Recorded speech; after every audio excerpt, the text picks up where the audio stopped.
Hello, my friends. How are you feeling today? Today I'm going to talk about Airplane Dad. What is Airplane Dad? Well, I'm going to tell you about it. Stay tuned. I think yesterday was the first or the best segue video for which to talk about what that was, because yesterday I asked you, are you a good dad? And I filled that in. I filled in a few gaps for you there. But I also talked about a bit of my story. Today I'm going to talk about the travel, the airplane travel, the long distances, long periods of time between children and what that was. Okay? But I also want to remind you to subscribe if you haven't already to my channel. Really easy. Hit the subscribe button, lower right hand corner, then hit the bell notification. And that will bring you all my great content.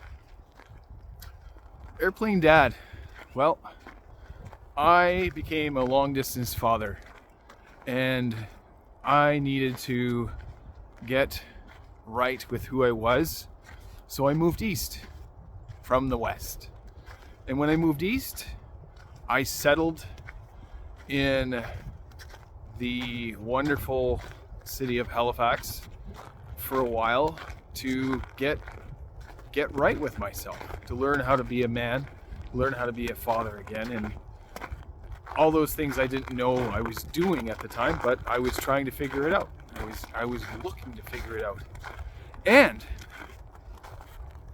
I became a much better person because of it. But why I'm talking about this today is because I know that there's some of you out there watching these videos going, yeah, but you have no idea what my position was. Or is. You're right. I don't. But I bet you I could help you with some of it. And some of it is this. When I left my last relationship, or the marriage that I had, I was starting anew from everything all over again.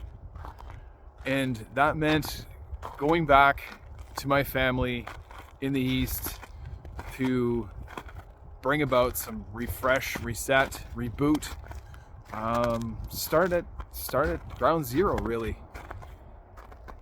That also meant I was leaving behind my daughter, who lives here in Calgary with her mother. And that was to me probably the most gut-wrenching part of who I was becoming, because it was so unknown and foreign to me, and I was doing it as it came to me. Remember my lawyer talking about the time, well, he was talking about this with me at the time. He said, make every effort that you can. The statistics aren't in your favor. He was right. My family, same. They weren't playing ball with me. They were trying to figure out in their own way how this was going to be working for them. So in the midst of trying to figure out who I was, I needed to make some boundaries so that I could figure out how it was going to proceed.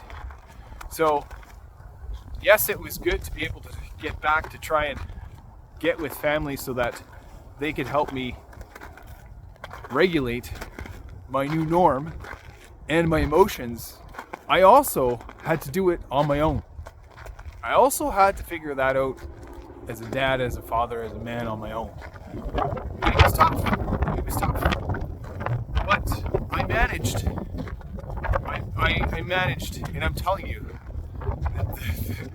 you're going to incur some debt doing this. But the lasting relationship that I have with my daughter because of it is priceless, and I talked about that yesterday. But I remember becoming a platinum member with one of the local airlines here because I flew so frequently, and that was nice. That's something.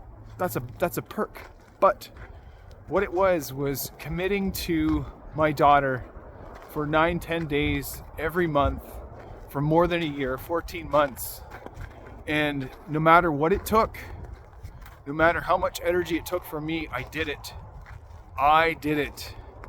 And I simultaneously figured out who I was at that time. Now, I'm telling you, between having a long distance relationship with your daughter or your son or your children is, if you're going through it right now, it's gut-wrenching, isn't it? Like it is moments wondering who you are, moments wondering if you did the right thing, doing the right thing, and what you're doing. And working right now, I don't know about you, but working right now and trying to figure out your emotions and trying to launder your karma all through this is, it's daunting. It's overwhelming. So what did I do? Lots of hours spent in the airplane, but I did lots of writing too. I did some journaling. And I also created a bit of permission and space for myself to be able to be all that I could for my daughter. So I had no distractions. I created my own boundaries around my cell phone. So my cell phone went off after 7 p.m. wherever I was. It was not on until 9 o'clock in the mornings. And even when I was with her, that was what I maintained as well, because if I was going to give her all of me, then I needed to be able to have the time to do that. Now, did I have moments where I was trying to figure out by phone what my next moves were? Yeah, I was. And did that take away from time spending with my daughter? It did in moments. But that's okay. That was okay. And one of the struggles that I had while I was flying back and forth was wondering whether or not I was worthy of such a relationship with my daughter. Because as she was beginning to realize, and she was 2, 3, 4 at the time, beginning to realize that Daddy was coming every so often, every 20 days for 10 days, or taking her in the airplane back to where I was living from Calgary. It was a long time spent, but I'm telling you, you got to find the good moments in all of this too. You got to eat sensibly. You got to eat well. You can't eat emotionally, because you got to be able to have enough energy for you to be able to have enough energy for your kids.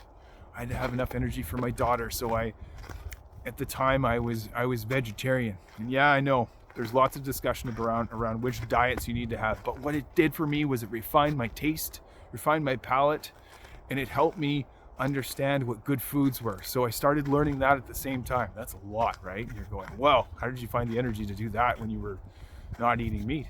I'm eating meat now, by the way, but how did I find time to do that? I had to, because if I was going to be any good for my daughter, then I needed to be good for myself. And that's how I started doing it. And so learning how to eat well and how to eat healthy, stay hydrated. I was getting some fitness in, which was helpful, because any maintenance fitness that I was getting in. So I was going for my runs. I'm a marathoner, by the way. Former marathon runner of many races. 39 marathons, half marathons. And being able to get runs in every now and then was essential. So how did you do that when you were traveling on an airplane and you were affording you and your daughter all those hours? I crammed it in, baby. I got it in there because it needed to be done so that I could be of any benefit to my daughter. I needed to do it. So if you're out there thinking, how do I find time for it? Find the time. Even if it's 10 minutes on a treadmill, it will make a world of a difference when it comes to your mind, because you're creating all those wonderful, you are taking in more oxygen, you are creating more chances of hormone and reactions in your body that will help your body get further. It will help you mentally, physically, even if it's 10 minutes. food, fitness, phone, and making sure that you are still taking pictures. You gotta take pictures of your children. Now, I don't know about you, but I also had this great book, 101 Days and How Long to Become to be a Long Distance Dad, Super Dad, or Mom by George Norman. Great book. It was really helpful. It goes through everything from calling your child to watch TV together, certain programs together. And I know that's old school because many people have Netflix and other things, but you can still do that too. To sending emails and pictures to them, to what was another one of the other fun things that we learned to do. It was anyway, I'll think of it as we talk here, but it's helping to maintain the relationship that you have with your child, and it helps them understand that you are a major part of their lives. You are a pillar. So it helps thread that needle. It helps keep you relevant. It helps them remember who you are as a super dad or super mom. So one of the things that I did with my daughter. Oh yes. So sending sending cards during Thanksgiving, sending cards during birthdays, sending cards at Christmas, on their birthdays especially, and don't you dare miss their birthdays, ever. Don't ever miss their birthdays. And if you do happen to miss their birthday, make sure that you give it everything that you got. You give it everything that you got, and you come back twofold, threefold, and you cards, you give them your time, the quality of time. Another great author, Gabor Mate, wonderful. He's well, let's just say that he knows how trauma works. He knows how trauma perpetuates in families and in ancestry. He knows how the effects affect kids, affect adults. And he also talks about it's important to have quality time, not just quantity. Quality over quantity. But if you can get quantity too, that's great. But the important part is if you are only getting short bursts of time with your children, that you're giving them everything that you got. You're giving them quality time with you. So there are times when you can watch a particular TV show or something on Netflix, and you can call your son or daughter, and there's examples of this in this book, by the way, where you can talk to them on the phone or over video chat while you're watching TV together, so that you get to be there in that TV and that chat together. Developing, I'm talking about developing. So printing pictures to send with cards, birthday cards. When it comes up to Christmas, making sure that you give lots of time ahead to find out what your daughter or your son wants. And these are all little tips and tricks, but these are some of the things that I did which helped me make sure that I was doing the quality time with my child, but also instilling in them how important it was for me to be a father to them, so that they had somebody to rely on regardless of where my situation was.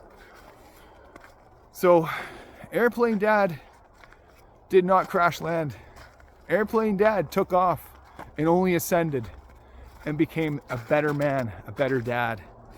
And I'm happy to be able to tell you that, because if you are going through anything right now and you're going through things with your children, persevere. If not for yourself, for them, but for yourself. It's got to be for yourself. Persevere. It's going to be rough. It will be rough at times. And even in blended families, sometimes you have the little rubs, little nuancy things that you don't get in with married families and kids. But there's pros and cons to both. There's goods, there's opportunities of growth in both. My point is this: persevere, because it's important. It's important for you. It's important for your growth too. It is important that you understand that you are growing as a person. You are growing as a dad or a mom. And you are growing in tandem with them. And that is important because you are not going to have all the answers, nor does anyone expect you to. But you're going to get them along the way, aren't you? Because you're going to be doing the work. You're going to be doing the work. You're going to be doing the time with yourself every morning. You're going to be taking time with your children. And when you're switching your phone off, even if it's text messages or whatever, that you're taking that designated time, you're making boundaries so that you can spend that quality time with them. Because even if you have your phone in your hand around your children, the message that's sent to them is they're partially important. When you put the phone away, it sends a clear message that it's just between you and them. And you know what? You could argue with me about that, or you can try it. And I would say try it and figure it out, because it will probably work for you the right way. Okay, so Airplane Dad took off, ascended, is still ascending, and doing quite well. And and you will too. And you need to persevere because it's so important for your growth and theirs. And one last thing, if there's anything that I could say that would be of even more benefit of you, it's to ensure that you are the best person for them every time that you're out. And it might always be right, but you are going to get it to a point where it's going to be right. Till next time, take care.